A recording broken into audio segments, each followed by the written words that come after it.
dia. O programa A Terra e os Homens de hoje é inteiramente dedicado às agroindústrias. Comecemos por ver um trabalho da responsabilidade da equipa de A Terra e os Homens. O sucesso de qualquer agricultura moderna depende não só da eficácia de cada um dos subsetores que a integram, mas também das relações que entre eles se estabelecem e desenvolvem. O setor agroindustrial português, que transforma os produtos agrícolas e silvícolas de base, envolve uma grande diversidade e um considerável número de subsetores. Entre os mais importantes, destacam-se as indústrias do leite e laticínios, do vinho, dos hortifrutícolas, da moagem e panificação, dos alimentos compostos por animais, do tabaco, do azeite e muitos outros. O conjunto destas atividades emprega cerca de 180 mil pessoas, o que representa aproximadamente um sexto do emprego global de todo o setor industrial português. Além disso, gera um valor acrescentado anual da ordem dos 500 milhões de contos, o que representa cerca de um quinto do valor gerado pela totalidade das indústrias.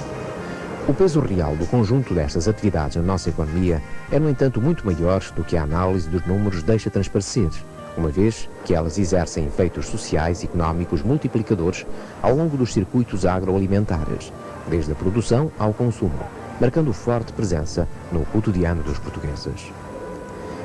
Em 1986, à data da adesão de Portugal à Comunidade Económica Europeia, o setor agroindustrial, um pouco à semelhança de todo o tecido produtivo nacional, sofria de grandes carências estruturais de base e, em alguns casos, de muitas sequelas que o chamado condicionamento industrial tinha acentuado.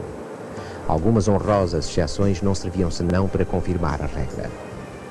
A regra, essa, era marcada por grandes insuficiências, entre as quais se destacavam os equipamentos e tecnologias de produção muito antiquados e com baixos níveis de produtividade, as unidades produtivas de insuficiente dimensão e frequentemente laborando com grandes deficiências higieno-sanitárias e os baixos níveis de qualidade, preparação comercial pouco desenvolvida e técnicas de gestão ultrapassadas. Para além disso, e embora a consciência pública não estivesse ainda tão sensível a essas questões, eram muito importantes os problemas de poluição derivados da generalizada falta de tratamento dos resíduos industriais. Entretanto, passou uma década e, através de linhas de financiamento a fundo perdido, foram aprovados 734 projetos de modernização na área agroindustrial, associados a um investimento de 121 milhões de contos e com subsídio público de 67 milhões de contos. Os setores mais apoiados pelo Fundo Agrícola foram o das frutas e produtos hortícolas e o do vinho, seguidos do leite e laticínios e das carnes. Em conjunto, estes quatro subsetores absorveram 86% dos apoios públicos, nacionais e comunitários reservados à agroindústria. No continente, mais de um terço dos subsídios aprovados destinaram-se à região do Ribatejo e Oeste, sendo ainda de registar que a faixa litoral que vai desta região até o Entredouro e Minho beneficiou de 2/3 dos subsídios concedidos. A preços correntes, o investimento apoiado pelos fundos públicos antes da adesão à CEE era de cerca de 1 milhão de contos por ano e passou a cerca de 12 milhões de contos por ano nos 10 anos após a adesão. De uma maneira geral, poderá dizer-se que na última década se fizeram nítidos progressos em algumas áreas do nosso setor agroindustrial.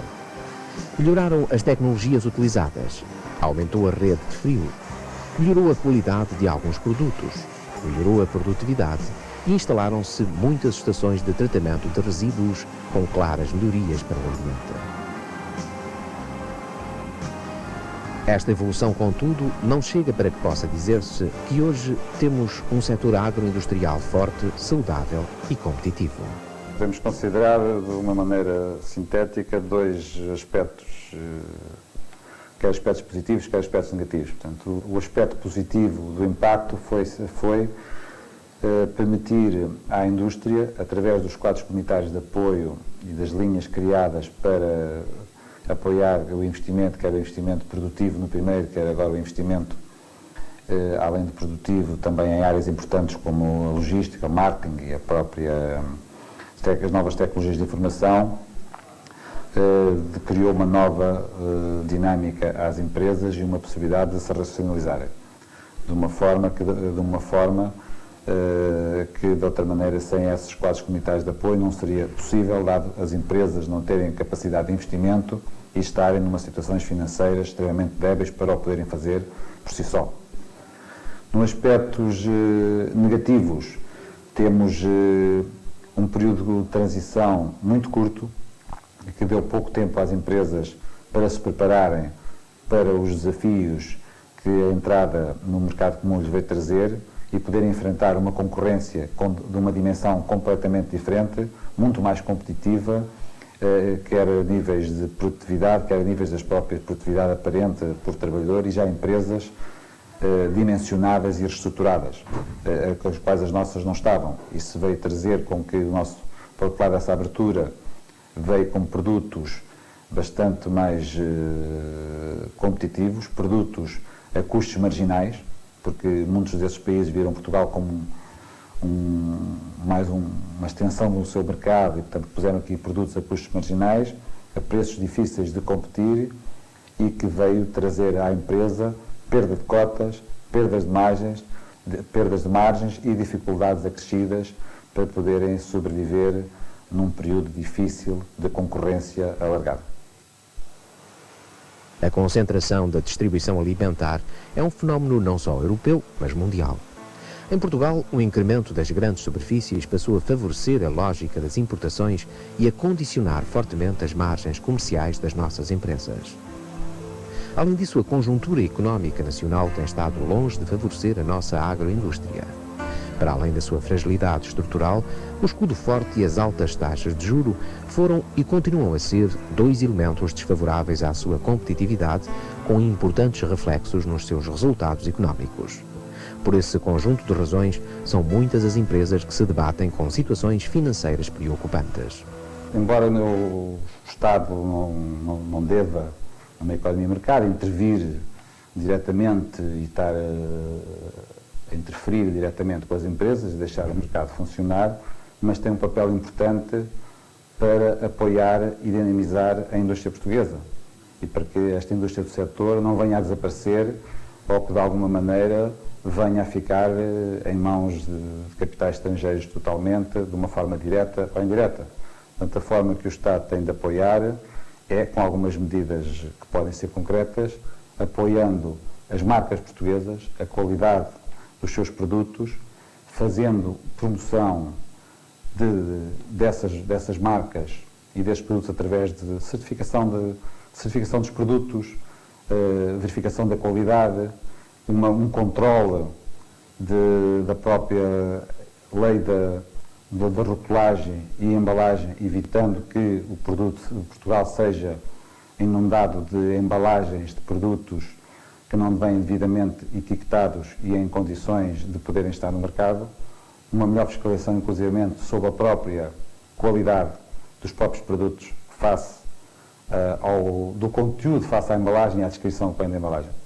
Porque vê-se uma inundação a preços baixos de produtos de qualidade inferior, portanto, ajudando as empresas, dada a sua necessidade de investigação e desenvolvimento de novos produtos, criando organismos virados para a indústria que possam apoiar a indústria de uma forma ativa e concreta e com isso permitam ter uma certa disponibilidade de que essa investigação e desenvolvimento sirva à indústria, que ela por si só terá dificuldade de o fazer sozinho. Portanto, e no fundo, a própria atuação de uma lei de concorrência e preços que permita normalizar toda esta relação entre fabricantes, distribuidores e consumidores. Se outras razões não houvesse, essas circunstâncias associadas às enormes transformações ocorridas recentemente em Portugal, relativas à distribuição alimentar, aconselham e justificam uma profunda reflexão sobre esse setor. Esta reflexão não deveria limitar-se aos projetos financiados com fundos públicos desde a adesão, mas alargar-se ao conjunto do setor agroalimentar, com o objetivo de identificar, com rigor, os seus problemas comuns e apoiar uma estratégia nacional que, por falta de meios, deveria limitar-se à resolução dos seus problemas essenciais através de uma seletividade mais acentuada, orientada para os setores em que poderemos ter vantagens comparativas. parece-nos ser indispensável apoiar o estabelecimento de canais de comercialização eficientes, adaptados às novas realidades da distribuição e do consumo. Desenvolver ações de promoção e de marketing e de associativismo empresarial, de forma a fortalecer as nossas posições no mercado interno e externo. Nós não temos tantos problemas de qualidade como por vezes se diz. Os nossos grandes problemas têm a ver com quantidade e preços. Se nós não começarmos a definir políticas de atuação que consertem a concentração da oferta e que comecemos a poder dispor de quantidades que nos permitam intervir junto dos grandes operadores do setor, nós obviamente que vamos ter grandes problemas. A não ser assim, dificilmente poderemos concorrer no futuro com países e empresas incomparavelmente mais poderosas e organizadas, com larga experiência nos mercados internacionais e apoiadas em sofisticadas tecnologias, a que só um grupo limitado de empresas tem acesso.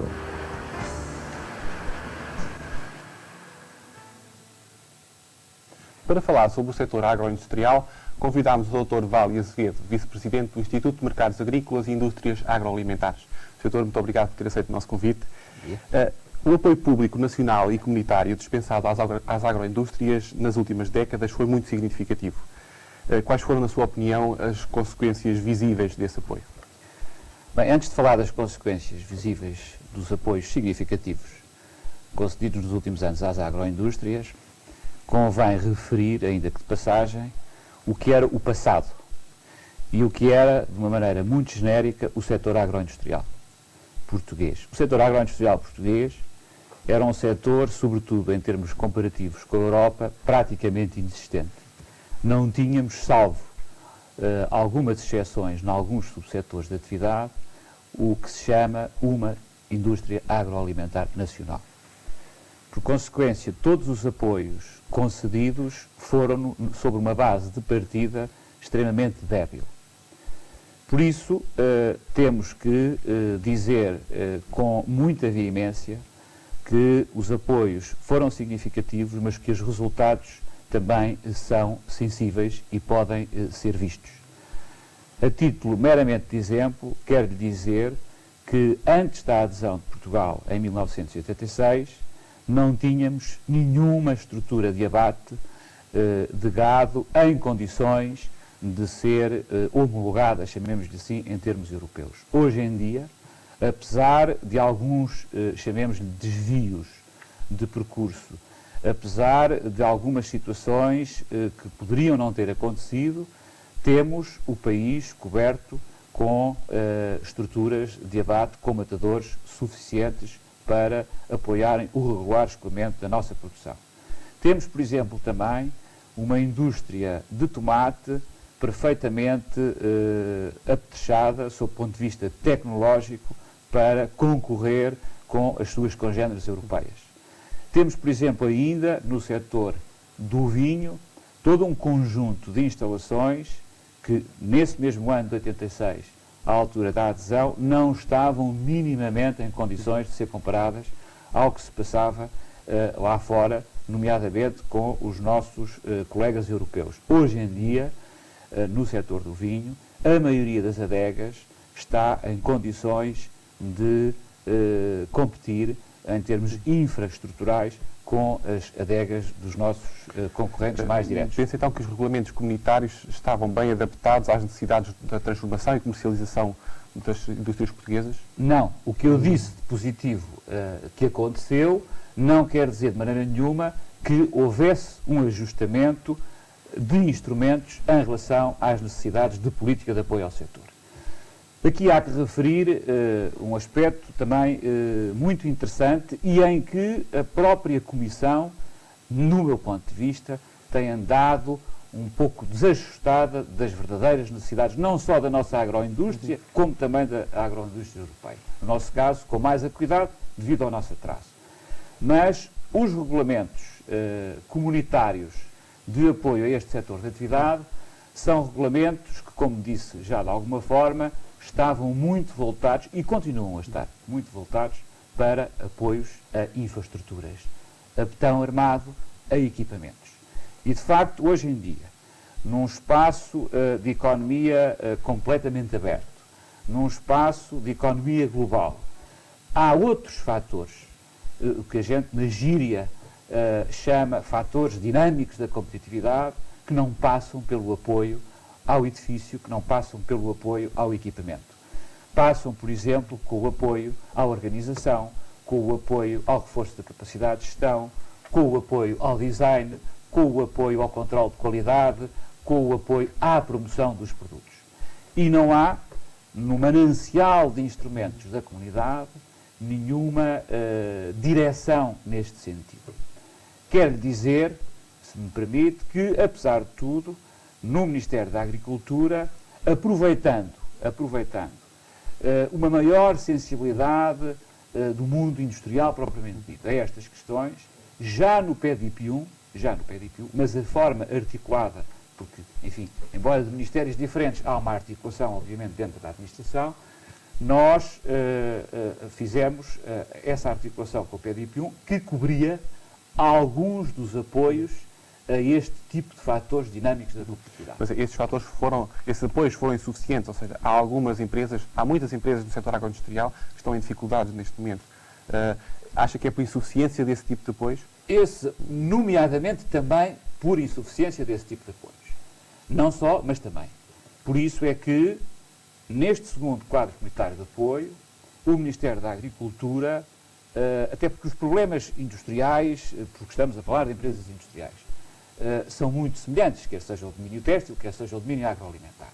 E por isso fizemos um protocolo em que todo um conjunto de instrumentos que são muito ajustados a dar apoio e a cobrir este tipo de necessidades de que referimos, são aplicáveis integralmente ao setor agroalimentar.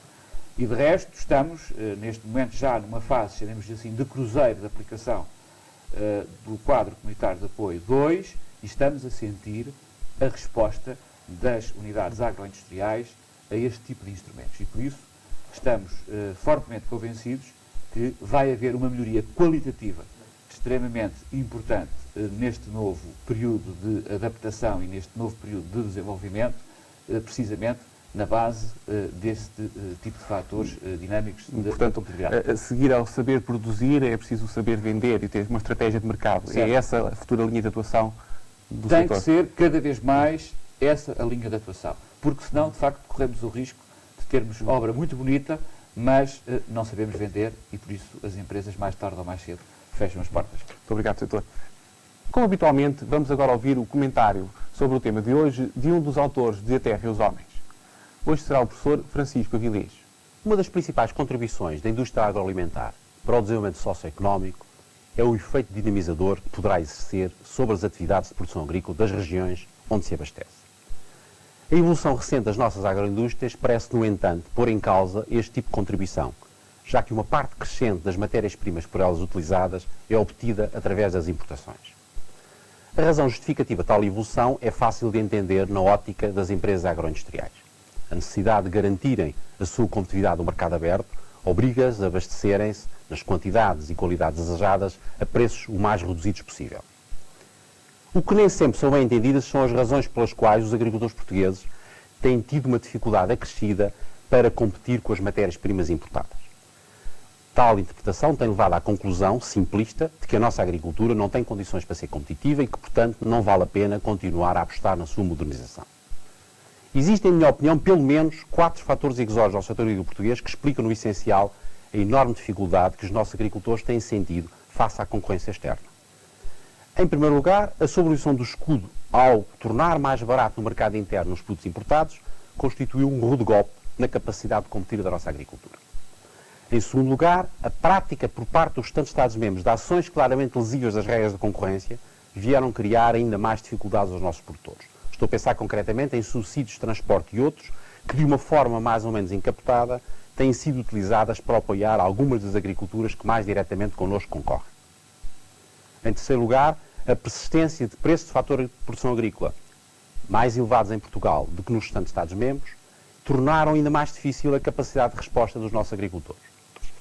Finalmente, as próprias características da PAC antes e depois da reforma, jogam claramente em desfavor da competitividade da nossa agricultura, sobretudo em áreas onde, por razões agroecológicas, somos potencialmente mais competitivos. Sou, assim, da opinião que, sem uma alteração significativa destes diferentes tipos de fatores, é extremamente desajustado fazerem-se apelos à iniciativa e capacidade empresarial dos nossos agricultores e industriais, cujo esforço de modernização já exigia à partida, por razões de todos conhecidas, um apoio claramente superior àquele que o governo português se dispôs a conceder-lhe ao longo dos últimos anos. Muito obrigado, professor Francisco Avilés. Temos ainda algumas informações úteis para os nossos telespectadores. A União Europeia deu como erradicada a peste suína da Península Ibérica. Por este motivo, a partir de dezembro, passa a ser possível a livre circulação de carne de porco oriunda de Portugal e Espanha. Em 1995, a produção dos vinhos no Alentejo registrou um decréscimo de 30%, relativamente a um ano de produção normal. Apesar deste decréscimo, em quantidade motivada pela seca e pela geada, a qualidade dos vinhos deverá ser muito boa. A Organização Internacional do Vinho, organismo sediado em França, concedeu o seu prémio de 1995 relativo à melhor obra editada no mundo sobre vinhos à publicação portuguesa O Grande Livro do Vinho, do autor José Duarte Amaral. Este importante prémio internacional vem contribuir para o crescente prestígio dos vinhos portugueses no mundo e é um justo reconhecimento para o excelente trabalho do engenheiro Duarte Amaral, que apresenta o vinho como um verdadeiro património da civilização ocidental. Chegamos ao fim de mais um programa A Terra e os Homens.